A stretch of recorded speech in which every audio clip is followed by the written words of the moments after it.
Hello everybody, how are you doing? My name is Kaylee Allen and welcome to my channel, and today I would like to go through my top 5 favorite large houseplants of not necessarily 2018 but at least of autumn of this year, because who knows, it may change. So I do have quite a few large houseplants. I don't know if I have more than the average person or not. Please let me know in the comments below if you have many large houseplants, because I feel like a lot of videos I see on YouTube are people sharing their houseplants, but they're normally significantly smaller than some of mine. As I say, they're not too large really, because I can move them around. I know some people have plants that you can't move them. That's it. If you water them, you go to them. They ain't coming to you. But mine are just on the verge of being able to move them around, so it's not too bad for me. Okay, so in at number 5, my first houseplant is the Calathea Velvet Touch. I don't know if you can see this in the frame, so I'm gonna have to move him a little bit, but he is, oh my goodness, he is glorious. Can you still see me? Hopefully. I don't know if the mic's gonna pick me up though. He is absolutely beautiful. I've had him a little while. How long have I had this guy? Since like July maybe.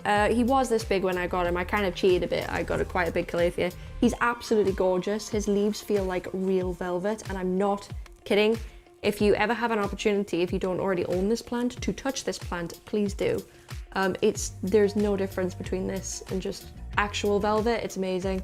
Obviously the undersides of the leaves are still beautiful and purple, but he's just beautiful. Let me just put him back. It does have a proper name for this Calathea, but I cannot for the life of me pronounce the name, so bang, there's the name. But I know him to be the Velvet Touch. That's more of the common name for him. He lives in my living room. He gives me no problems. He has a couple of marks on his leaves, but honestly, they were just present when I got him. Since then, his leaves are absolutely immaculate. He's got some marks here, and I think it's when the leaf was rolled up. Somebody must have like squished it in the shop, I don't know. And it's got some creases there off that. 1 or 2 little marks on him, but for the most part, he's doing pretty well, to be honest with you. Care tips: I treat this guy pretty much the same as any of my other Calatheas. The only difference with this Calathea is I don't actually mist him. Because of its velvet leaves, I don't think he would like misting. If you own this plant and you do mist it, please let me know if you do. Because I'm pretty sure I got told on the internet not to mist him because of the texture of his leaves and he wouldn't like it. So I don't mist him. He does absolutely fine. He's sat in about 60% humidity anyway, so he's just golden. Again, I water him the same way that I would water any other Calathea that I have, and he is just beautiful, as you can probably tell. I'm very proud of him. But that said, he is still my number 5. So without further ado, I will move on. So the houseplant sitting at spot number 4 is the one thing I talked about in my Trio Star Magic Star variegation video, was this bad boy. This is the large Trio Star that I told you I couldn't really move. I see if I can move back with him. Give me a moment. There. Can you see him now? He's really big. This is why I can't move him. I say he, I mean it's a she. I mean, it's sometimes a she, it's sometimes a he. I mean, is anyone else like that? Like, you aim to give them a gender and then they just change depending on your mood. But this is absolutely beautiful. I'm considering, if anyone, I don't know if you can pick this up on camera, but there is a section here that I'm actually considering trimming and propagating this one little node, because I don't know, the other leaves fall in a certain formation, and I think it's just weird to have this little extra bit sticking up top. So I might trim that down and propagate it and possibly do a giveaway on it, because who doesn't want a Trio Star? Especially one that's come from this absolute beast. So look at her, she's beautiful. She also lives in my living room, quite close to the window actually, just because she's variegated and she needs quite a bit of light. But she's very happy. She doesn't have a single, and I'm very proud of this, she does not have a single brown tip anywhere on her, and I don't understand why, because this one here, I don't know if you can tell on camera, this one has a couple of brown tips, but this one, it's immaculate. Every leaf is immaculate. There is not one brown tip, and I'm not exaggerating at all. Every single tip, perfect. But this still sits at my number 4. I don't know why it sits at my number 4. I think it could be because I have 2 of them. Obviously you can see here, this is the one you may have seen in another video. This is my smaller Trio Star. Yeah, I don't really know why it's sat at number 4. Maybe it's because I have 2 of them that I've just moved her down on my favorites list. I don't really know. I don't know the reason for that, but she is literally perfect. Not a brown leaf. Sexy, not crispy.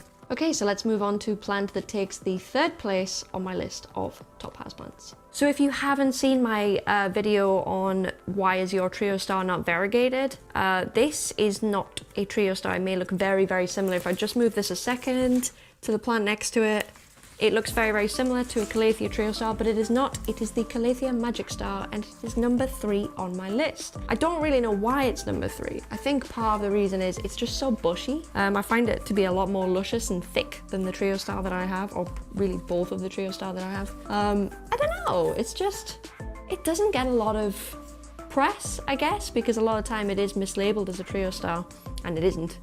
And I think as soon as people find that out, they'd lose a bit of love for it, but I love it. And I did know it was a magic star when I bought it. I did my research beforehand. It was very, very difficult to figure out what it was because it kind of looked like a trio star, but it didn't, and he's pretty awesome. He does have a lot of brown tips though, and I honestly think it's the soil he's sat in, because I find that this particular soil in this particular plant, I haven't repotted this plant since I got him, this particular soil seems to stay extremely wet. So honestly, I'm watering this plant like once a month, and that's for a Calathea, and he's getting plenty of light, and I'm watering once a month. And I actually think the soil is what's causing the problem, because he's getting care that's no different to any of my other Calathea, and yet I am getting a lot of brown tips on him. Not every single leaf, but quite a lot of them. And I'm honestly just thinking maybe that's the problem. So at some point I intend to try and replace the soil with something he might prefer. But yes, that is my number 3 spot, taken by this beautiful magic star. As I say, I love him. I love how bushy it is. It's in this beautiful basket here from IKEA that I bought. I mean, the basket is way bigger than the pot, let me tell you. But he's not actually planted in there. He just sits in there like that and just looks cool and bushy. So that's him. That is number 3. So, where are we at now? My number 2 houseplant, so my houseplant that takes 2nd place in my favourite large houseplants that I own, is the Calathea orbifolia. Now this one does not look, oh my god, I cannot get me and this plant in the frame very well, I'm very sorry.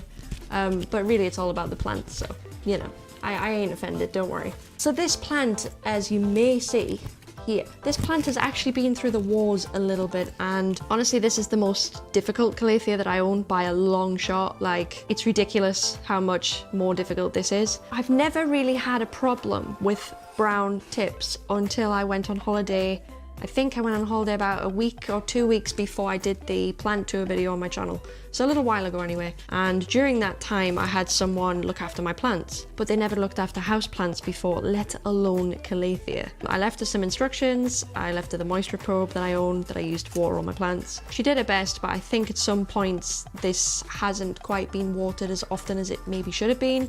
And as a result, as the leaves have grown in, we just haven't, I mean, the leaf doesn't even feel like it's developed properly close to the corners. It's a shame because obviously that's it now, that's the leaves, but what can you do? It's still very, very beautiful, and I'm sure when the new leaves come in, they will be gorgeous. But at the minute, she does have some crispiness on quite a few of the leaves, but it's only like little pieces. I don't know if you can tell, there's slight bits around the edges of the leaves. Now, before you tell me it's humidity, I know it isn't humidity. My living room is at a constant state of between, I think it's 60 and 70% humidity, so it's high. To be fair, on holiday, I was actually genuinely quite stressed. I couldn't really relax because I thought, oh my god, are my plants gonna be okay? Like, are they all gonna die? Are they gonna be crispy? But they were fine, so that's her. Can you see her in the frame? No. I'm doing a terrible job of this. I am going to do another houseplant tour at some point, maybe when it gets to winter, so maybe December I might do another one. Just a very quick one though, it won't be as long as the first one. That didn't need to be that long. So when I do a new plant tour, you will see these properly, and I will make sure you get a proper view of these. Which brings me to the top plant on my list, and I think if you've seen my houseplant tour at all, I think you know where I'm going with this one. So without further ado, I'll show you my number 1. So my number 1 favorite large houseplant that I own is my beautiful alocasia, and also known as elephant ear, and I call this guy Big Al. If you've seen my houseplant tour video, you will have seen this guy before. Personally, I think he is absolutely beautiful. Just very recently, he has a new leaf coming in, and I am unbelievably happy about that. He's gorgeous. He is sat in this planter, the one that I bought him in, but he's just beautiful. Honestly, I got him for such a good price. I got this guy for 25 English pounds, and honestly, for a plant of this size and stature. I'm in love with him. I don't know if you can get an idea of how large he is. Let me try and move back with him 1 second. Can you see him now? He's very large. This is just the worst video for large houseplants. I'm gonna put him down now because I can't just stand here and hold him while I talk. 2 minutes.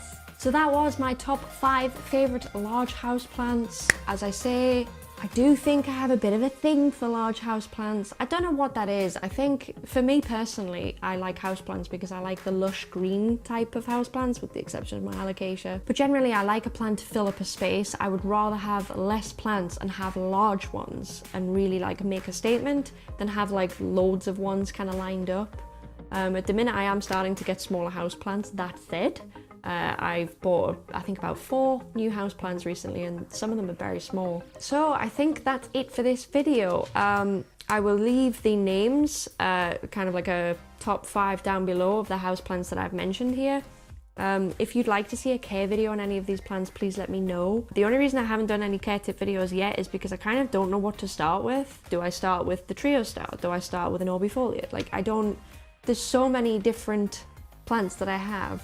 I don't really know where to start. Like, I would love to do an alocasia care video because I don't really see many of those knocking about the internet.